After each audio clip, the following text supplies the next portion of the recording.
when the award came out, so that come up.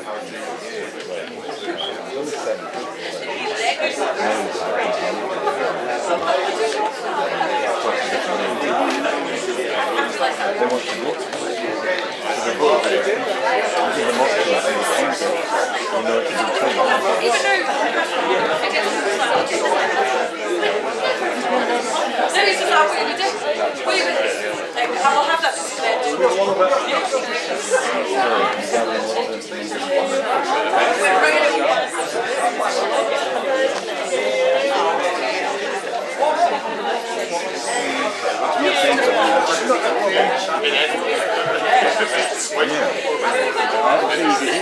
Every library could hear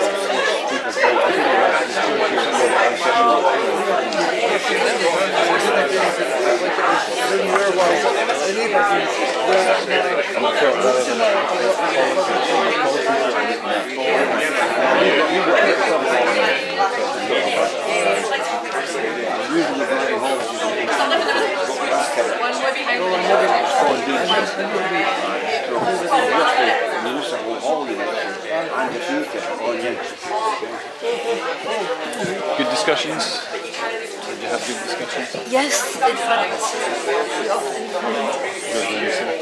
yes, and you get lost in all the details. Still be back you know what I mean?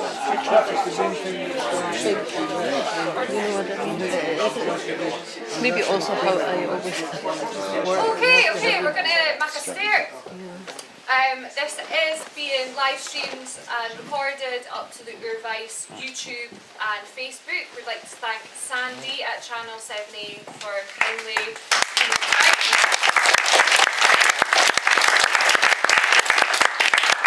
really interesting conversations and workshops that we've had all day, and I'm delighted to chair the Scots in the Arts panel. To the left of me is Emma Gray. Emma is an author and a journalist for Glasgow, for Clydebank, now living in London. She is a passionate advocate of the Scots language and is breaking stigma around mental health in her advocacy work and outreach work as well. She's published both fiction and poetry in UK and Ireland when she was studying in Dublin since 2014 in journals including The Honest Ulsterman, From Glasgow to Saturn and The Open Mouse. Her debut novel, which she's got Weir, Begin to Your Mammy, was published by Unbound in August of 2021 and was shortlisted for the Saltire Scottish Fiction Book of the Year Award, and it won Scots Book of the Year Award at the Scots Language Award. Her second novel, The Tongue She Speaks, part of a trilogy, was published by Lewis Press in 2022, but as a journalist she also writes under her birth surname, which is Emma Guinness. So if you see her online as Emma Guinness, it is Emma Gray. She's got bylines including around the world, including Cosmopolitan, among others. She's also delved into children's books with The Pullet That Couldn't Fly. That's Emma Gray. She's got them all. Alistair Heather to the right of me. Someone's got to do it. Writer, presenter, producer, his works tirelessly to promote the Scots language, history, music and literature, and his content has went viral under the handle Historic Ali. He's hosted the Scots Trad Music Awards on BBC Television and has produced and presents a poetry podcast alongside Scotland's national poet Kathleen Jamie. He writes regularly across Scotland's newspapers. He's up Scotland's vibrant cultural scene. He's for Angus, he lives in Dundee and he supports Dundee United. So Alan Betts, to the far left of me here, leads on literature, languages and publishing at Creative Scotland, working with individual writers, publishers and literary organisations to support Scotland's vibrant ecology of books and writing. The literature team works with individual writers and storytellers in a plethora of forms and in all of Scotland's languages at every stage of their careers. For Alan. I'm St Johnston. You're St Johnson. Okay. He's Faye Johnson. He's Faye Johnson. No, he's supports St Johnson. Yeah, that's right. And last but not least, Taylor Dyson is a theatre maker and performer, also from Dundee. Well, you're from Angus, but you bide in Dundee. Ali, but we've got two Dundonians here, pretty much. As one half of Dundee theatrical duo Elfie Pickett Theatre, Taylor's created and performed in an award-winning number of works across Scotland and beyond. Taylor is extremely passionate about Scots. She has also hosted the Scots Language Awards last year in Johnson. And this year. And this year as well. Didn't come. I didn't come. I was sad. I know. I missed it out. But Taylor is super passionate. She has worked tirelessly with her theatre company to put on a host of nights in Dundee that was supported through the Wee Scots Grants by Hands Up for Chad. The performance night in Dundee is called Leather. Lots of different art forms in Scots, and she was most recently nominated for the Scots Language Awards. So, Taylor Dyson. So, guess, the one thing that we've been speaking about today that I'd like to bring up and ask the panel is broadcasting television and radio in Scots. What is your opinion on it? We've seen a lot of documentaries about Scots, but should more be done in Scots about other things? What do you think? I'm quite happy to start on that. That's okay. Go. So, no long ago, I had a different job. Didn't boo, right? But I was briefly working at Westminster. So I was near my house. Okay. And one of the things we managed to do while I was doing there was get Westminster to put an inquiry into were they doing enough to fund minority languages around the UK. So Welsh, Scots, English, were Scots Gaelic were the main needs. And we went around various different institutions, gave them the evidence, and one of the places we went was BBC Scotland. And they taken us down the stair, where they had 12 different studios recording 12 different bairns programmes in Gaelic. We full teams, we a whole host of real youthful talent, just about everybody involved, from the cameras to the producers to directors, were mostly under 30. All the talent on stage, they all had other lives. Most of them were singers or musicians or something as well, but they're all getting a decent paid gig doing this, and they're producing original, interesting content in Gaelic. And as we all can, they also have Radio and Gael, which does an amazing, all-day service in Gaelic. And for them that didn't ken this great story about Radio and Gael, before it was launched about 80 years ago, folk didn't think that there was a Gaelic. They thought the dialects were that different that they could never comprehend each other. And it was only with Radio and Gael, they all started lugging into each other's dialects and realised that actually there's more that united them than divided them. So the whole modern Gaelic movement is fair that. They then take us up the stair, this wee board of BBC Scotland folk speaking to a bunch of MPs. And then they showed us, that's what we're doing for Gaelic, and we're doing something similar for Scots. And they opened up a laptop and showed a clip that I did in 2017. I got paid 70 quid for. And they showed me a couple of resources that Dundonian librarians had made that were hosted on BBC Scotland's website. And it was like, fucking hell, man. You've some brass neck on you to wheel that out saying, look at the success story. And I've been told, no with BBC Scotland, but with other media things that are publicly funded. Just so you can, we enjoy Scots, but this programme is just in English, so didn't use Scots. And that is something that's quite common. So at the minute, there's a huge disparity. We see, Gaelic needs more support. It's not needing less. I'm not saying they've got too much at all. They need more of what they've got. And I would like to see that amazing Gaelic programming being broadcast on mainstream BBC telly with subtitles in English, because it's of that quality. But with Scots, there's no reason we couldn't hear a Scots radio channel. When they launched that BBC Scotland telly channel, they said we're also going to launch a new radio channel, just for speech. And we'll turn the other station over to mostly music. And that was an opportunity to hear a really cheap national talk radio station, where I think Scots would naturally fit in. I think there'd be plenty of space for a Scots dedicated radio, but what I think would be more natural is to have a Scottish radio, which is talk radio, and has a mixter-maxter of Scots and English and some Gaelic in there and all, but you just have dedicated hours or hours or sections where Scots is the primary lead in discussion. So I think there's a good example to follow with Gaelic, and there's plenty of evidence that it's good, and I think it would really help build communities in language if folk were just hearing all the other dialects. spot on. What I was thinking is, I was listening to Radio Orkney the other day, Aye. hearing the news actually being read in Orcadian, I thought was wonderful. You have featured on Off the Ball before, and I do love how those two presenters, Tam and Stuart, really, they use Scots, it's just natural to them, but they don't really acknowledge that, oh, this is Scots, this is the way, it just is coming. So I do see that there is some amount of provision in there. So Emma, you are a writer, you are published. I've seen online that some of your hopes and dreams is to be commissioned to pick up, to create TV out of some of your short stories and your novels. How would you think that would translate? I think it would translate really well. I think especially when you see the success of more Irish regional stuff, we don't really have that in Scotland. In Ireland, we really acknowledge Irish as a language in a way that we don't do so much, and I think that it's really just a funding issue in terms of getting agents and stuff like that for Scots language content. Nobody really wants to do it, unfortunately. If an English publisher touches a Scots book, usually there's some conditions involved, either tone down the Scots, make it more accessible, because their primary motivation is selling books.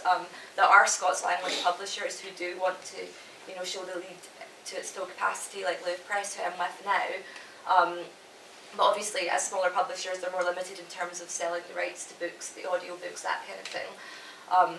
So it's really just about sort of showcasing Scots as having a value to a wider audience. And Len Penny's a really good example.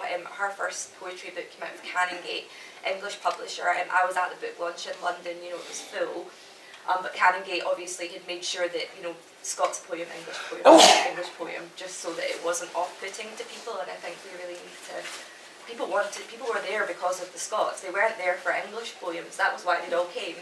But I imagine Canongate from an editorial point of view, like not a bad thing, they wanted to make it as accessible as possible.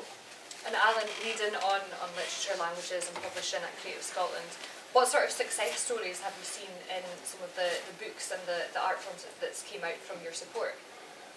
I suppose I can maybe talk across art form as well. Yeah. All my colleagues gave me some great examples of theatre, and of course other people can speak more to that, of traditional music, and as you can speak to that as well. Literature is probably quite complex because we have people writing in very traditional Scots. There was a conversation earlier on about, I'm not sure if you're still here, around 1% of books in libraries that are Scots, but I wonder, or that are at least listed Scots, but I wonder how many books actually contain Scots. And when people come to us, quite often they might not even mention that their book is written in Scots, they might not think it's written in Scots. It might be Scots dialogue only rather than the full narrative.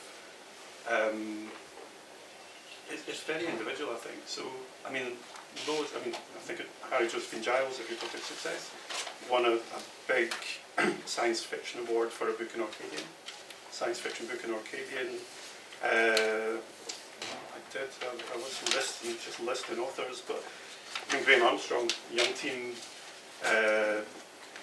great success for probably a lot of readers who wouldn't think they read Scots. A book published, obviously in Scots, but published through an English language channel like most Scots books are. Roseanne Watt we have funded for Shetlandic. Thinking Jenny Fagan, Jen Hadfield, again in Shetlandic. A lot of great poetry. As poetry, spoken word, it's just across the board. So not only what we are artists that we're directly supporting, but I Am Loud, Spoken Word Night, which is right here. They will platform Scots poets and spoken word artists. Push the Boat Out, which will be here tonight, will have Scots, and yourself included, across the weekend. Other publications like Gutter Magazine, Northwards. Northwards now basically, their whole premise is to publish in 3 languages. I think they've got a Gaelic supplement, so actually quite interesting they don't have a Scots supplement, they do have a Gaelic supplement, but perhaps that speaks to the idea of Scots being mutually intelligible for a lot of English language readers. So yeah, lots of challenges, so I'm not going to pretend it's rosy, but lots of success, and I think a really complex context in how Scots writers who write in Scots or at least use Scots in that context that they work in. Sorry, just to say, on that whole dichotomy between Scottish publishers and English publishers, BBC Radio 4 just commissioned the radio programme for me, which I think is out on January the 2nd, so log in. But it's just a journey through different Scots poets who are alive to now. So it starts in Dundee, Taylor's, isn't it? And it goes up to Harry Josephine Giles in Orkney, but the whole thing's in Scots. And the producers, while they're all from different parts of the UK, were completely fine with it being entirely in Scots and being broadcast to the entirety of the UK. So it's something that can happen, it can be done. Do you think there's been a switch from, years ago, Billy Kay always says that when he was working on the mother tongue, the BBC was really, really keen on it being called the mother tongue. From then to what you're explaining now, there seems to have been a discernible switch in kind of perceptions of Scots. Do you think that's maybe been sped up by, I hate to say the TikTok generation, but do you think it's been sped up by social media and the fact that things are much more out there now? As far as I can see, the media landscape in Scotland is that wee. There's that few gatekeepers that basically somebody retires, somebody else comes in, and you see their modes reflected in what's commissioned. So the particular producer that commissioned me is just fae Northern Ireland and understands the Ulster Scots thing, and didn't they come with preconceptions? He's like, oh, I commission stuff in Scotland, some of it will be in Scots, that's fine. And so he didn't come with the preconceptions about what should be on the radio and what shouldn't they be. So I didn't think there's any grand strategy or grand cultural shift. So Taylor, you're involved in this. You write poetry as well? Yes.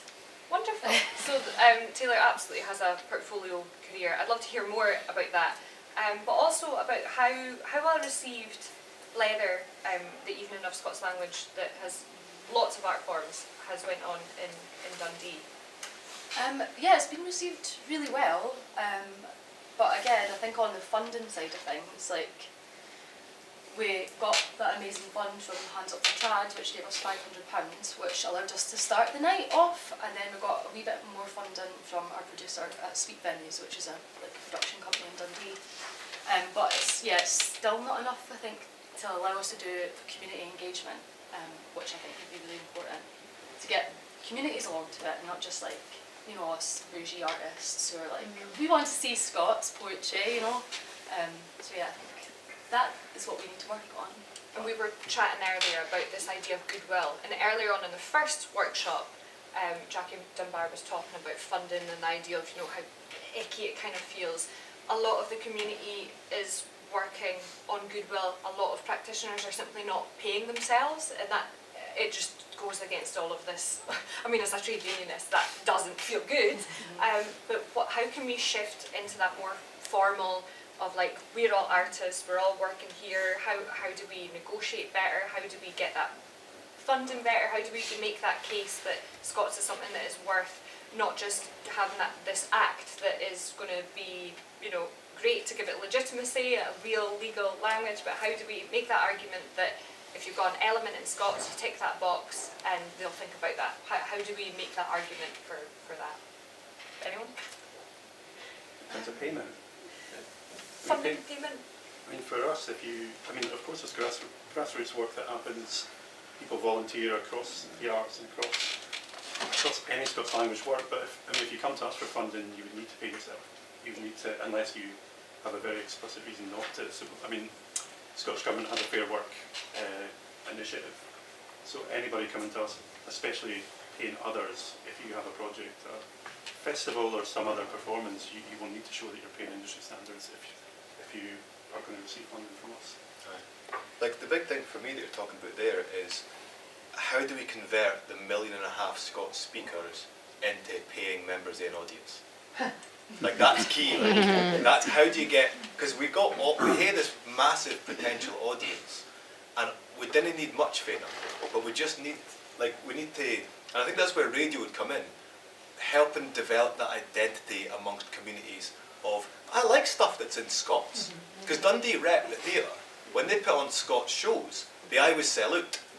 But it's more that thing of the shows tend to be about distinctly Dundee themes or whatever, and then folk just ram the place out. And it's in Scots and it feels like it's for them and all that, but they probably wouldn't say, I'm there because it's a Scots show. They'd say, oh, it's a story about my granny's time in the mills or something like that. So it's that thing of how do we get folks switched on to the fact that if we put up this show's in Scots, you'll stow the house out, and that just lets you put on more stuff. 'Cause I think I didn't want to be dependent on funding. You know, I'd like to get that audience that's there.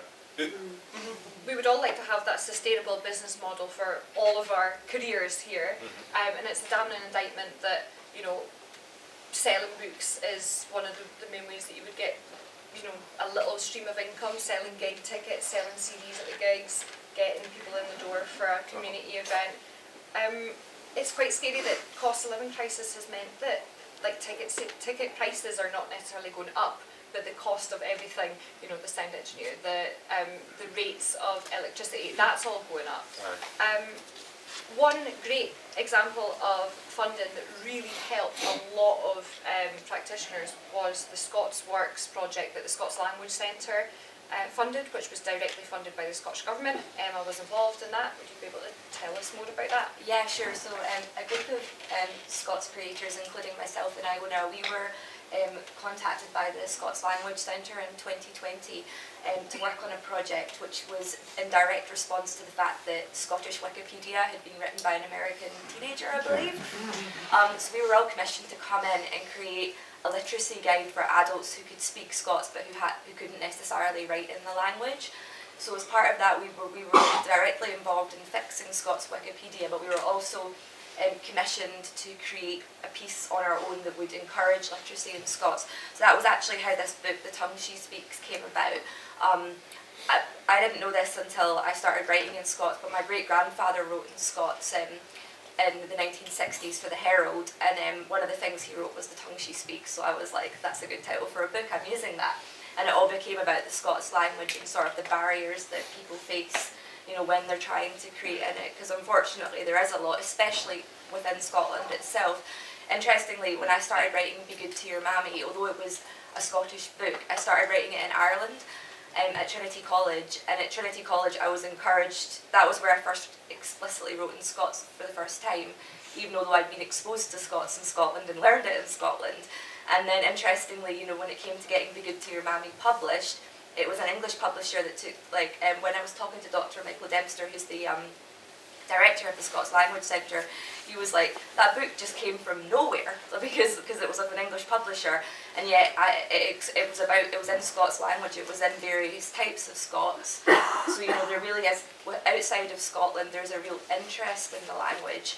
A good example again was I've spent a bit of time in Lisbon recently, and you know, Portuguese and Spanish, from what I've heard, I can't speak either, but they apparently are quite similar. And on the continent, people don't question sister languages the way that they do within Scotland. And I think that you know, Scots language stuff could potentially have an appeal to people, you know, within the continent, in America, all over the world really. But it just seems like there's this real barrier within Scotland itself to getting it out there. That's where the online trolls come from. It's this real sense of, no, we must be, you know, more like the English, unfortunately. That is a really interesting observation, and of course, like there's more work. You've got Cathy, Get Your Dancing Shoes On, coming out hopefully next year. Some more children's, maybe the year after that. Maybe the year after, some but more children's book books. next year. So my question to Alan would be, you've got a writer with a publisher, and they want to get published. How would they go about doing that? What is the process? Somebody who has a publisher or who wants a publisher? A writer that already has a publisher in mind. They've bartered the agreement, but they're looking to get that funding. What really is? What is the things that need to be ticked off for it to be something that Creative Scotland would happily fund? I mean, we fund across the languages, but we fund publishers to publish and we fund writers to write. So we've seen it's quite kind of separate. So, for example, if Emma came to us, we can support somebody to create work in Scots, English or Gaelic and apply in Scots, English or Gaelic, all of that. Publishers, we support the publication of work, again, across language. So for Scots it's more, I think, an inclusive model rather than a specific model. Something that's encouraged that has been a specific focus is the Scots Publication Grant that's run through Scottish Book Trust. It's only £10,000, so I suppose it encourages people. It kind of identifies that idea that Scots work might be more challenging. They might be less of a readership, it might be more of a risk for a publisher, and it allows them to de-risk that process, and it allows them maybe to publish better or to promote. So there are some specific focuses, same as our focus on writers. We have some specific focus on Scots language, like the Screever, and we have Susie here, which is a Scots language residency, but most of what we do is actually just inclusive. It's that parity between languages. So we're not trying to tell people what to do, we are here to support people to do what they want to do. And we spoke before, most of what we do is reactive to applications and artists telling us what they want to do and what they need support for. I would say on the, so both me and Taylor work with the Scots Language Awards. So I mostly do stuff behind it. I can see your cup in your lug there, big man. I'll talk up a wee bit for you. Thank you. There we are. The Scots Language Awards we do every year. We've done for about 5-6 years now. And one of the bigger awards is Scots Book of the Year. And when we first started out, it wasn't that easy. There wasn't a long leaf in new books just out in Scots that year. And you want to make sure only quality are making the final league. But since the Scots Publication Grant came on tap, you're getting a dozen. Is it a dozen? Well, it's Scottish Book Trust, but it depends how, but potentially a dozen, yeah. Around about a dozen. It's a small, about a dozen books a year get a wee bit of a done for the Scottish Book Trust, maybe $2,000 or something they get to help get the book out there. Well, it's 10 grand. It's 10 grand a year for a number of years. It's 10 grand but that's split into. So it just gives them that extra bit of money. And now every single year we do the Scots Language Awards, you have 5 or 6 phenomenal new books in Scots. Like for example, I think Billy Kay had his autobiography out in Scots that got a wee bit of money for the Book Trust. Tam Clark's Animal Ferrum was out in Scots. And these books, it just gives they authors a reason to tour all the book festivals, getting their books out there, helping build that audience. It gives us somebody to give awards to, which is good. But it's a totty wee amount of money, and it has a huge impact because there's that many creative practitioners. And if I can just quickly say to folk in the room, I already said this up in the workshop, we're just releasing the next tranche of funding for the wee grants for creativity in the Scots Lead. Now, that's £700 grants. They are just for abdy working in creative practice that's doing work that reaches an audience. So whatever you do, storytelling, comedy, theatre, song, whatever it is, put in an application, and it's a dead easy, low admin way to make sure you're getting money for what you're doing. And as Alan was saying, pay yourself, pay the folk involved. It's a wee bit of money, but it can go a long way to covering your costs. And then you can go out and make the big money when you sell tickets to audiences.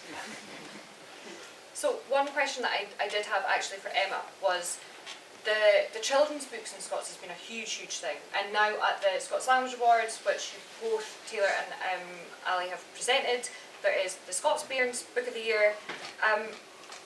Emma's done original children's books, but for me I'm thinking all of the publications like Gruffalo and Paddington Bear and Animal Farm and all that, kids having that sort of familiarity with something that they've known maybe all their lives, Harry Potter, and then they've automatically got it in Scots. What do you think that does for a kid's sense of identity? Like, if you were growing up with that, would things be different a little bit? Would we have used Scots more? I know that you didn't use it until later on in your life. How would that have helped you guys? Any takers? I think it's great. I think it's great to see like stories that we already ken, but in our own voices. And I think seeing that in theatre quite a lot recently with like adaptations of things like Sunset Song and Dracula, also like in Doric, I think is really cool. And like I think it's amazing. I think I've got a friend who would never open a book in his life, but he reads James Robertson, Matthew Fitz translations. He loves reading them to his children. There's no, well, he probably would read other books to children, but the fact that he can open a book, see his own language and hear his own voice. So not from our point of view, but from a reader's point of view, and somebody reading to the children and connecting to the children in a voice they recognise and understand and feel comfortable reading. It was just a really nice story to hear that from a friend of mine. and there's also space for new stories and new books to be written. In the room today we've got Gordon Hay, who translated the entire, was it the Old Testament or the New Testament? Bay. Faith.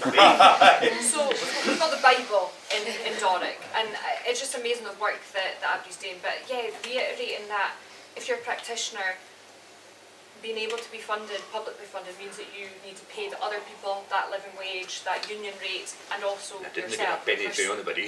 For so long. I didn't get a penny for anybody. I know. I funded that myself. But, I mean, hands up in this room if you have done something you're passionate about, but unpaid labour. Hands up. Just every single one of us. And that's great because it shows how vibrant the community is. So I'm really not, we've only got maybe 15 minutes left. One other thing that I was thinking that we could maybe have a little bit of fun on is marketing and comms that you have seen brands using Scots, increasing the visibility. I was mentioning upstairs, Specsavers got a new campaign I knew. In Glasgow there's a big billboard with Can You See Me New. During the Euros that Adidas did the It's Coming Home thing, have you got an example of just seeing it out and about, the visibility being increased? Maybe in London. Not so much for me, no. I'm trying to mind, like I suppose there's buses going about Dundee, the stagecoach buses, they just said you get a bonny view for the top deck as their main advert down the side of the bus. I was like, Ken, what's no bad point? Because I didn't like the bus, but we were on the bus yesterday. Yeah. Tap deck, bonny view. I Embrace is probably the classic. Yeah.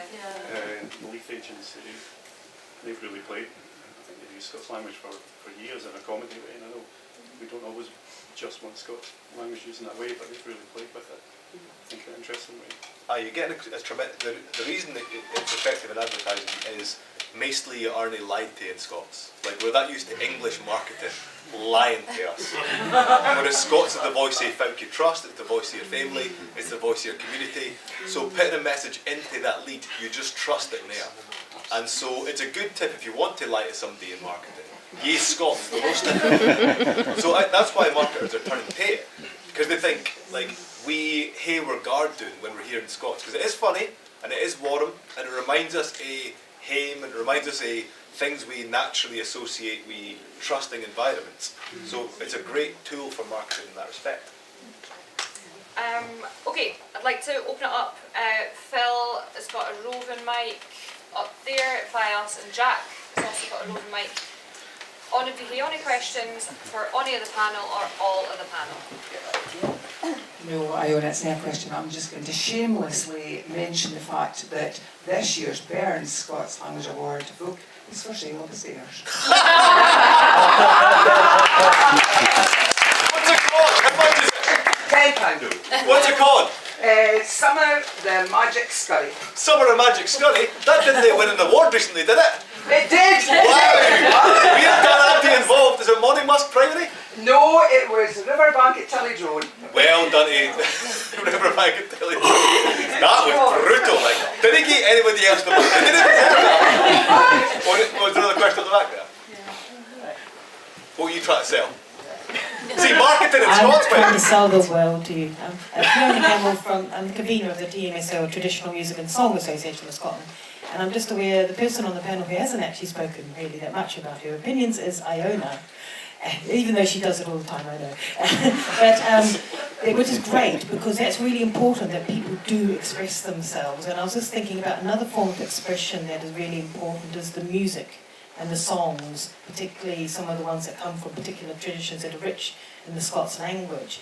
I was just wondering about talking about that, because I felt that we were talking about amplifying our voice in one of the workshops, and I think that's important that people feel, okay, how do we express ourselves, not just in spoken and written word, but also in sung, and shall I say, music played words.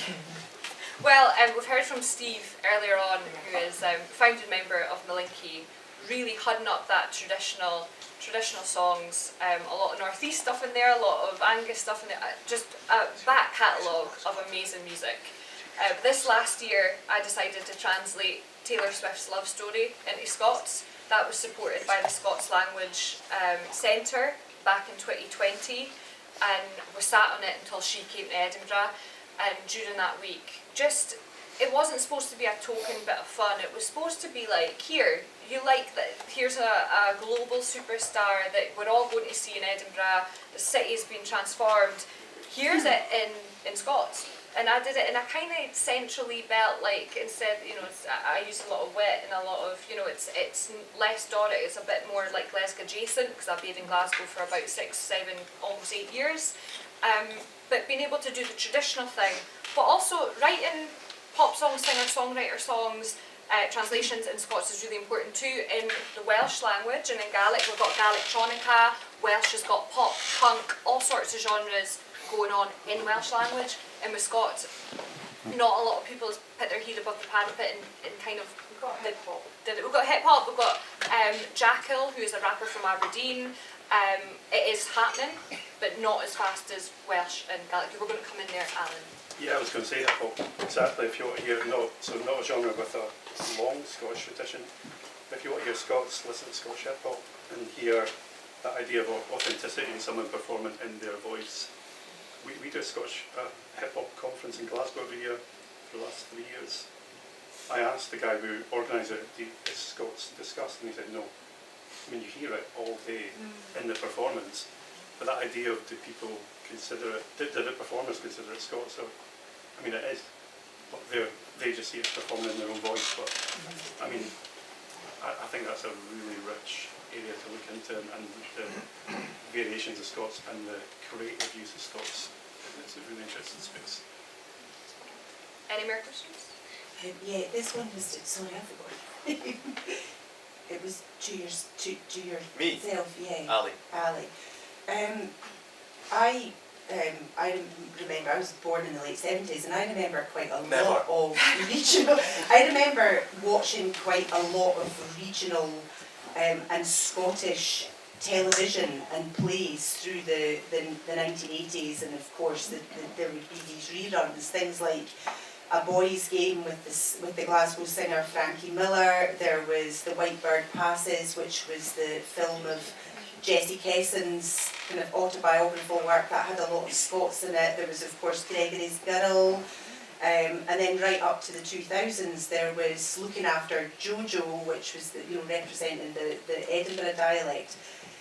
And there are those retrospectives to look into, and I have been feeling and saying for the past 5 years, where did that regional television go? Where did that Scottish television go? If I feel like I grew up with a richer seam of Scottish media on those 4 basic channels, and then 5, and Channel 5 did some as well. And then suddenly, by about 2006-07, they just disappeared, with the last one being Four Leith Lasses, which was a short televisation of a short story by Irvine Welsh, which was very much in the Leith dialect. And then it all just seemed, as we really ran up to a referendum in independence, suddenly that's what happened. It just disappeared. And I wonder where that's gone, and I'm wondering if a retrospective of that work, and I know that the man who originally employed a young Lorraine Kelly, I can't remember his name, but he was a great man for regional dialects, and he encouraged Lorraine Kelly to keep her voice, which of course sealed her television persona. And I'm just wondering where all that has gone, because it seems to have suddenly become less visible than I remember, and I enjoyed. And of course Sunset Song as well, which was set in the very same place. That televisation from the 1980s went back to The Bairns. It was the Mearns, wasn't it? Yeah, they went back to the Mearns country, and it's disappeared. I was doing a wee documentary with BBC Scotland about different dialects, and one of the contributors, who was a slightly older wifey from Aberdeenshire, said in the interview, it's a real shame you didn't get Scottish programmes on the telly anymore. We used to have loads of stuff where you'd hear Scots voices, and you just didn't get Scottish stuff on the telly anymore. BBC Scotland demanded we cut it for the final edit, because they said, well, it's not fair to say, it was produced by an English person, they said it's not fair to say there's no Scottish programmes. You have all sorts of Scottish programming. You have Off the Ball, which we do.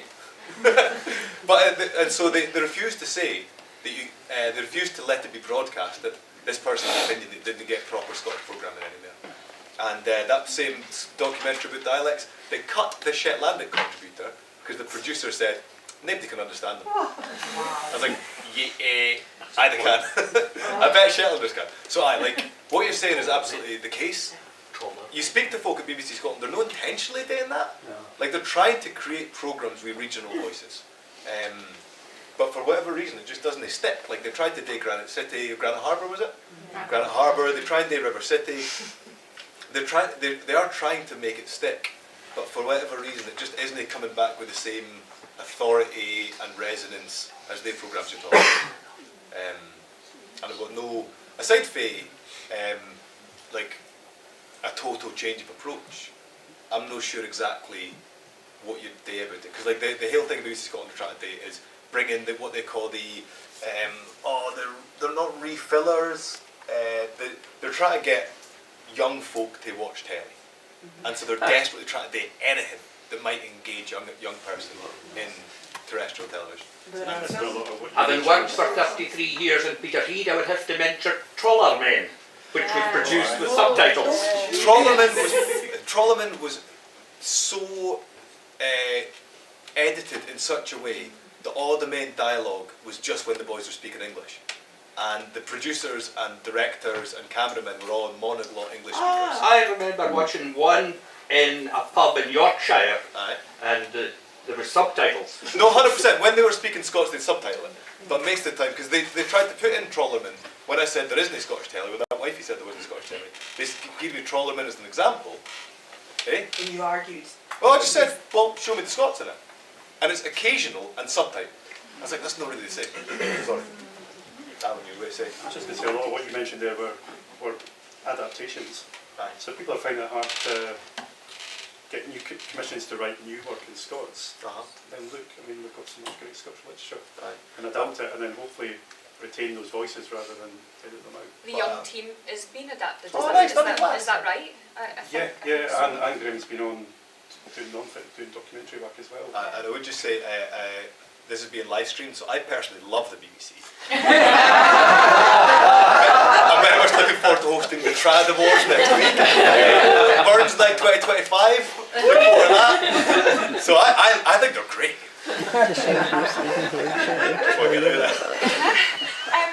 One kind of last thing, what about typecasting? I feel like in historical stuff and kind of in new stuff, whenever there is a northeast character or the Doric, there's this idea of like toothy, tutor, Thermary type, yes. And then when there's like an urban Glaswegian, Central Belt, Edinburgh, for example, Irvine Welsh's new show Crime, it's always gritty, working class crime. This typecasting, how do we go about like reversing that like long established typecasting in our characters that, for example, you're writing, Emma? I mean, it's Sorry, hard. I was picking up No, on you. no, it's hard. I mean, I think when we discuss like Scots and broadcasting, like a really good example of it still existing is Still Game. Like people watch that all the time. It's still on Netflix. It's getting recreated on TikTok. These scenes, like people still use Scots, especially within the comedy sector. And while yes, it should be used in other ways, the fact that comedy is like facilitating people to use Scots is not a bad thing. I mean, even in the like BBC Scotland, the original introductions to the Still Game episode, I know there's definitely one called, like they are in Scots, you know? Flitting. Yeah, that these words are still there, so I think that's worth acknowledging. And yes, there is Scots inherently, you know, a lot of Scots speakers are working class, but you know, that's not necessarily something that's bad. I just think we need to use it in a way that's not, you know, that goes beyond the ways it's been traditionally used, I guess. Yeah. Nuance. I mean, one of my favourite advocates for the Scots language in the Parliament was Peter Chapman, who is, you know, a farmer, a Conservative MSP, and like, no, but it's this idea that there's that spectrum and it shouldn't be politicised, it shouldn't be here or there, it shouldn't be this, and that's what, you know, Steve was talking about earlier, the registers of Scots that's kind of used, and we see that in a starker vision through broadcasting and through the fiction that's been written. So we are absolutely up to time, I knew. I'll ask one question since just before you finish. Okay, well, I'm in charge of that. All time.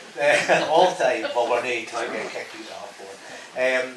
What key message would you like us, it's quite a lot of them to fit into a minute, but what key message would you want us to talk back to civil servants about the bill for each of your perspectives, just in a nutshell? Because obviously we've got the lug of the minute, and that's a big output for the day, so it'd be grand to hear your thoughts quickly on that.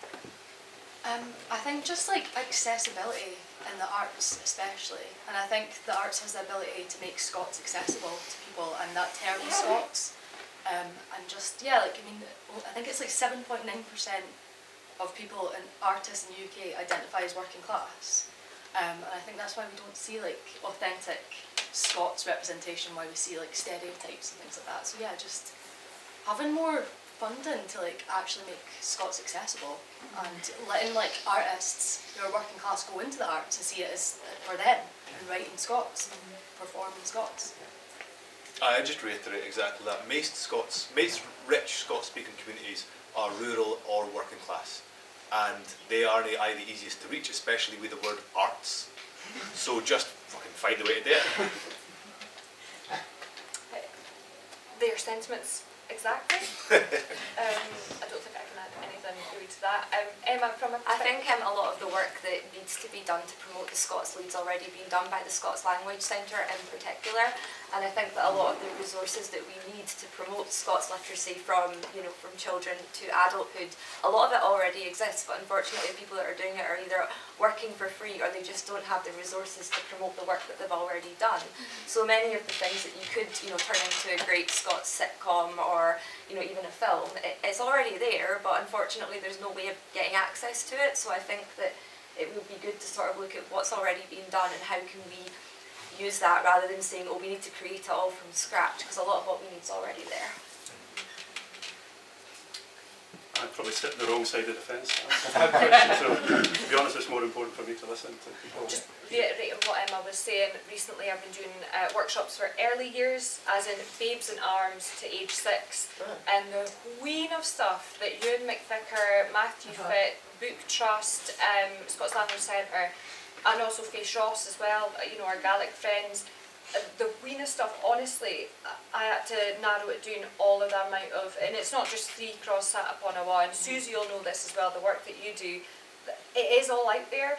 We just need a way to signpost it, and I know the Scots Language Centre is doing a really great job, but there's only so much that they can do with the resources that they have. We all have a platform in this room, and I think I would just echo to use it, get things online, years ago there was something Matthew Fitt put up about texting in Scots. I was like, folk are doing that now, like 100%. So yeah, we're all small but part of a big ecosystem. So thank you so much for listening. Go finish. Just a final thing, Taylor runs the first Friday every month, Leather, a Scots language performance night in Dundee. It is fucking class. Get yourself along. It's on Saturday this month. What? Because I've got an acting job and I'm kind of... It never happens these days. But yeah, so it's on Saturday in December, but yeah. Follow LP Pickett? Yeah, it's usually the first Friday every month in Dundee. I'll see you there. Facebook group, is it a Facebook page that you promote it on, or the website? Just our social media, LP Pickett, which is on Instagram and Blue Sky and things. Yeah. Get in touch performers as well. Sorry, Yeah, I'm also part of this, but get in touch if you're a performer, because we are always looking for artists to perform like that. Louis, you'd be class at it. Oh, thank you. And so many others. Okay. So many others in this room, right? We're going to wrap this up now. We have one last performer. I'm going to invite Phil on to introduce the last performer of the day.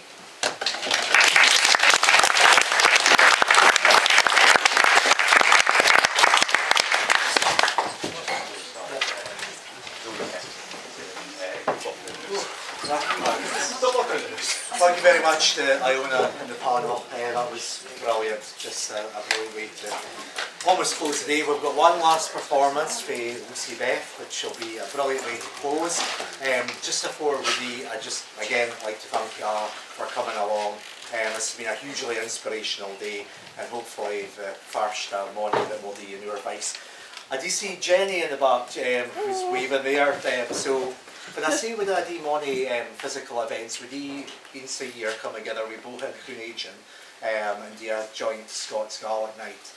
Runa Boot Barnes night, and we're looking to do the same next year and all. So again, that giant platform of Scots and Gaelic together, which I think is just brilliant, something I'm quite passionate about. So I'd also like to thank the rest of the Oor Vyce committee, because and thank you for putting up with me rabbiting on. It is, and it's amazing the work that you do to support us, so thank you very much.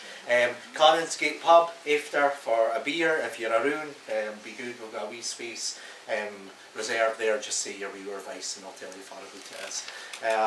But I think that's all I have to say, and I'm just going to get Joanna to say a few things. Just one quick reminder, we were talking a lot about people getting paid for their work and artists getting obviously rewarded for the input that they've put in today's event. So that was all funded by the Impact Fund of Glasgow University. If you want that kind of a event or that sort of a well, entertainment, is that the right word? But also food for thought, being part of these events. Again, please don't leave without giving us your feedback. So this is about today's day, the sunny day in Edinburgh. How did it go? What did you think? So I'm just going to pass these round, fill them in and leave them in the boxes outside. And this is about any blue sky thinking on blue sheets of paper. So off you go, and I hope you enjoy tonight as well. I won't be able to join you in the pub, but I've enjoyed all the conversations we've had today. So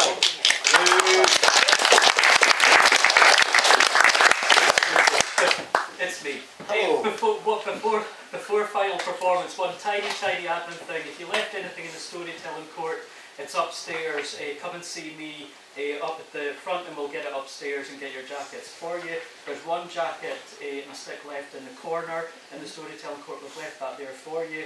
And BBC, we've got your stuff in the storytelling court as well. And Lua, come and see me as well. Thank you. Thank you, Brian. So, nothing further ado but to invite Lucy up to the stage to close the day.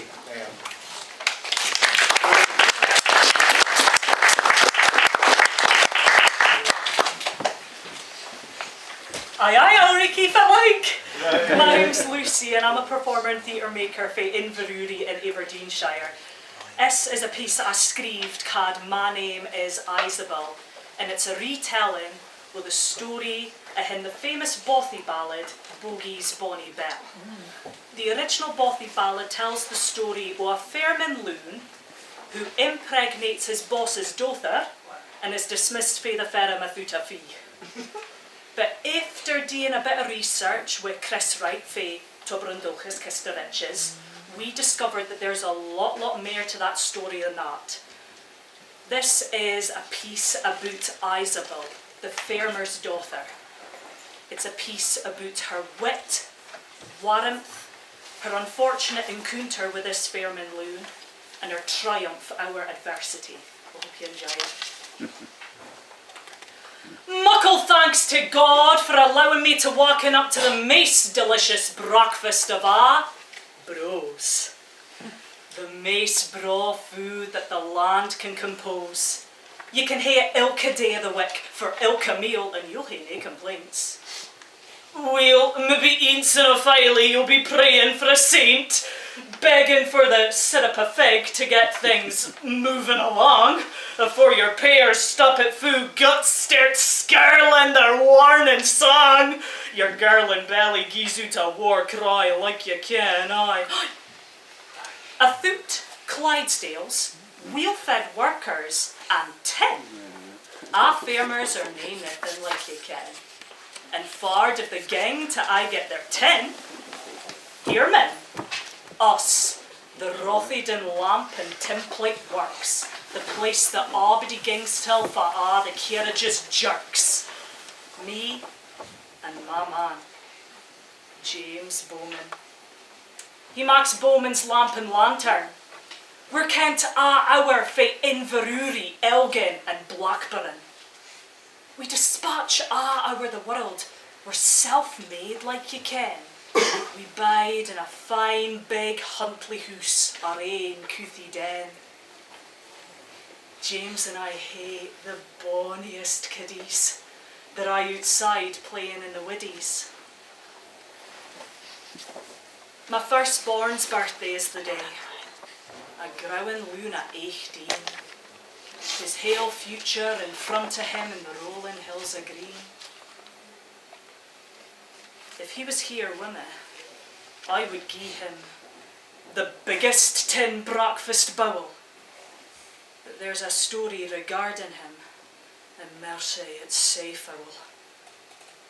It's aye a day you never forget when you're a new mither. Athen changes lightning speed, off a fast, like Scottish weather. You feel less new, peaceful, sunshine's rays against a' your insides. Like blue waves through the purest of waters, you feel its riptides. Like the strength of a swan's wing, Clithen richt o'er her signets. James Stephen Jr. reminds me of my merciless strength pit. James Stephen Jr., you see, is nae the son of James Hawker Bowman. He's the son of my first, went richt out the way with the dustbin. James Stephen, fa was a labourer at my father's firm, fa came a knock-in for a 6-month term. Bogies for him in bonny Huntly tune, my place of happiness to deep dark gloom. A chunser that walked into my life and changed the way it worked. Fae a cookie chooked our hamely life a waffy that it jerked. A puckly of days ago thegither we was dropping off deliveries, fae Riney to Gartley and Lacely bogies. I didn't think onything o' it, I thought I would be fine. But when we stop it, 'twas like revisiting the scene of a crime. Thon Manny I glowering was Alexander Morrison, my father. To see me in a state of suffering, that he would savour. His face still gae roch, dour and weary, and his mouth a damn cesspit, foul and scary. I just let him stare at me on rich man Bowman's kirt. You never thought you'd see me here. You wanted me deed. Of our came the ullest times in life I did succeed. The firms in Glasgow and Alriki had better equipment. James took a liking to us, so didn't follow that shipment. Instead, James, our fae parish of Glass, treated his career move with some mere class. He had the sense to ken that my father had invested a lot into their firm, so he wouldn't need to travel far to secure a term.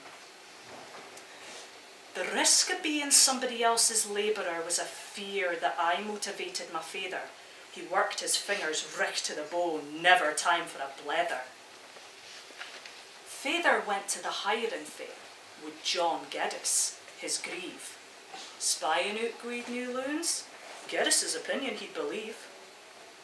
Stoic, dry-witted, but he could turn his hand to honour him. His vision, like a buzzard's, he was always watching a him. He could be coarse when he wanted to be, sending our sick horses to the plough, sitting back and watching the firm loons nae kenning fit to do. James was seeking a 6-month term, his stature did him favours, for a' thon heavy lifting jobs his errands would aye be saviours. James, he had secured a deal in a firm in life, full ideal. Like a lot of the other quines that were around that time, like Bonnie Annie fae Fivey, our appearance was used as a unique selling point, a gateway wrapped in ivy. I hae nae doubt that Geddes said that a bonny quine was waiting to get the loons to work at ours. I sure my femininity he was baiting. Perhaps James took a guy fond liking to the soon o' a lassie that was striking, a motivator to get him through a hard day's work, an untarnished bedpost I in need of a mark. Your father is the very first encounter that you hae with the opposite sex, and I hae nae doubt that my father deserved a' his respects. It's nae just fit he said, but foo he made me feel loved and safe and cared for, ahin would always be weel. My father was 13 with my wee Hans. He developed a glint in his eye, I kent he had plans. He saw that I could use my nails to coax the twine off a scythe, lift it up and over the shaft, gie the twine a second life. If the loons had been digging drain ditches in the caul and wheat, they'd be our shivery to had steady, it wouldn't be an easy feat. Occasionally, together, some quines and I would crockle in and sit on the perch in the byre, gossiping and yapping, words full of fire, guiding the twine up and over the shaft, we keckled while we worked mechty sae daft. When dinner time grew closer, supper would need to be covered. Our legs would hae a tickly sensation and our movement would be scuppered. Our petticoats were off our moosies that had scurried in while concentrating. To tear off our clies was an option we'd be debating. Some of the loons did that to some of the other quines, rummaged and foraged relentlessly, but they tried their luck to see what they could grab unconsensually. You had to keep your wits about you.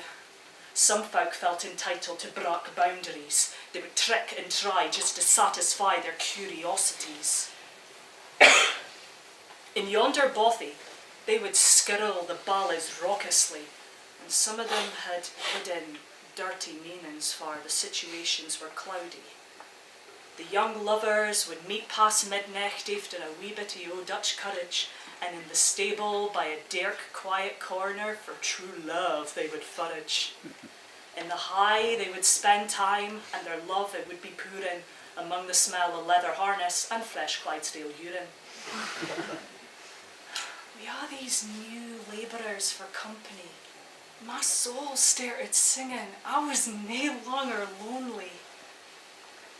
E'en I liked, I kept secret. I prayed to God they'd approach me.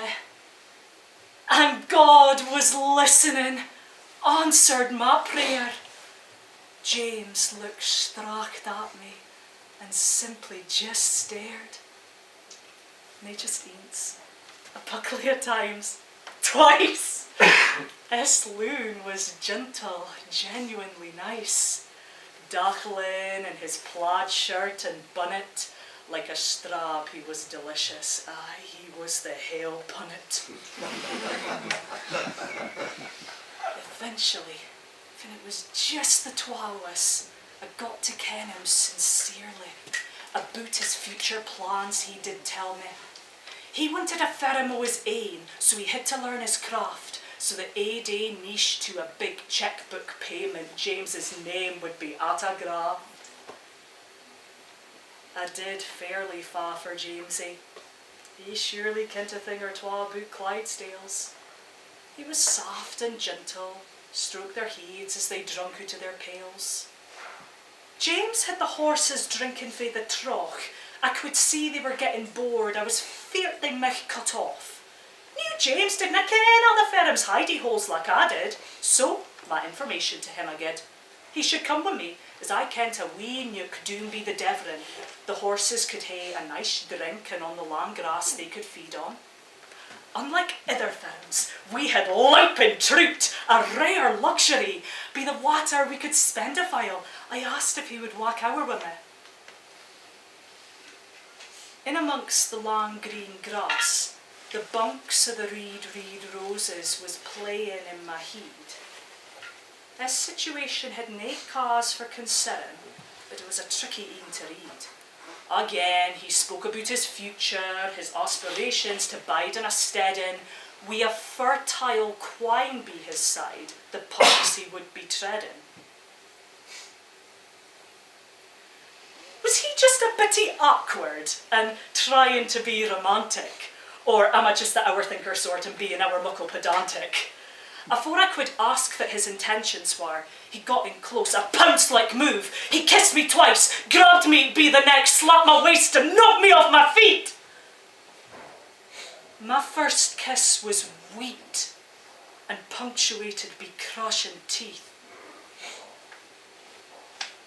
My first romantic encounter was nae een that I asked for. Imposing, brash, bruising, unforeseen, like a thunnery doonpour. He wasna up against me like a ball in a heifer, so I prayed it wasna that. In the bothy ballad that Geddes wrote about me, which I've heard of Forest long, James cries that he spent a hale hour with Belle, me, and that larks and mavis sang. Then actually, there was a deadly silence. The tacking o' my maiden heed wasna heaven sent, it was absolute violence. He waited for a reaction, keeping his hand on my chick, his pelvis pushing down on my hip, I couldna push out to kick. I could feel the firm motion o' his hand preparing to slide if I got screamy. Tears of confusion wheeled up in my eyes, he wiped them awa. Clinically.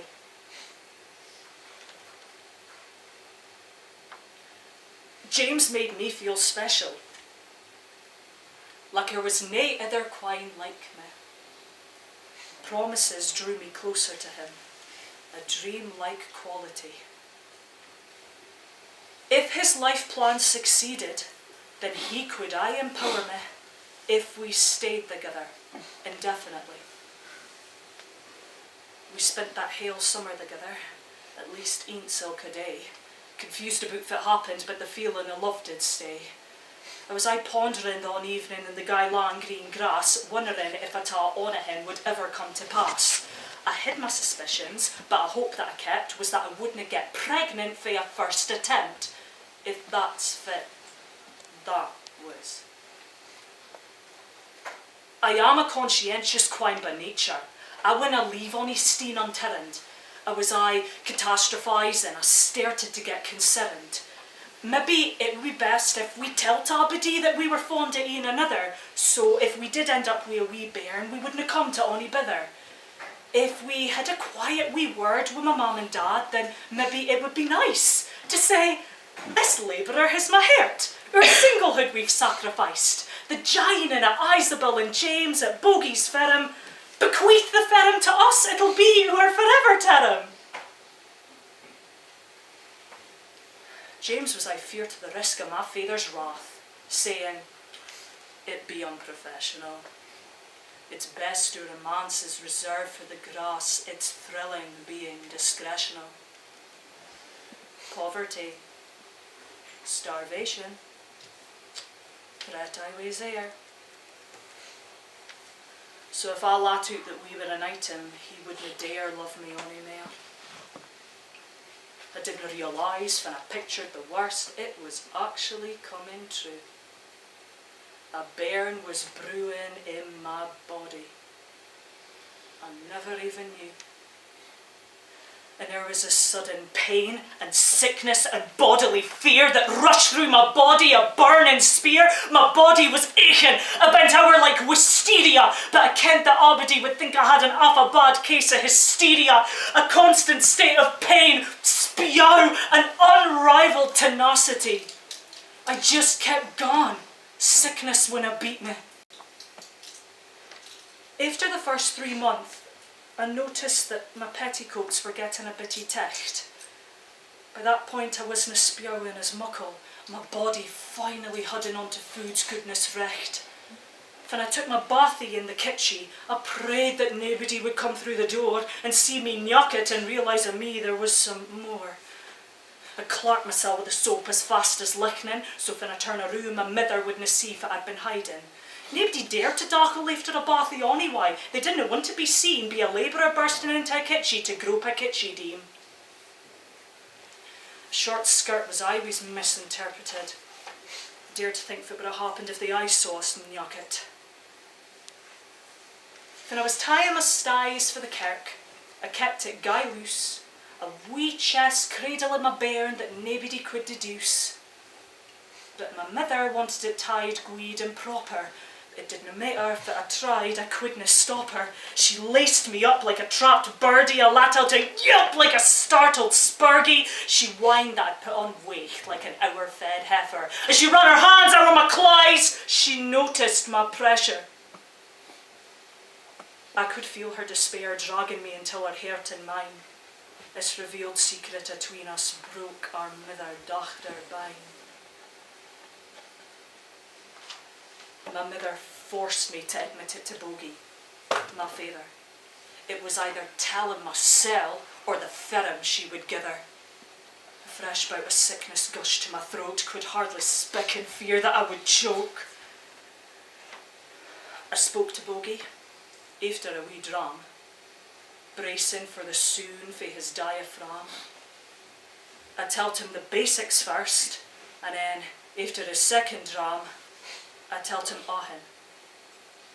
I kept licht on my toes as I did, in fear that he would ging for me or throw me wrecked over his knee.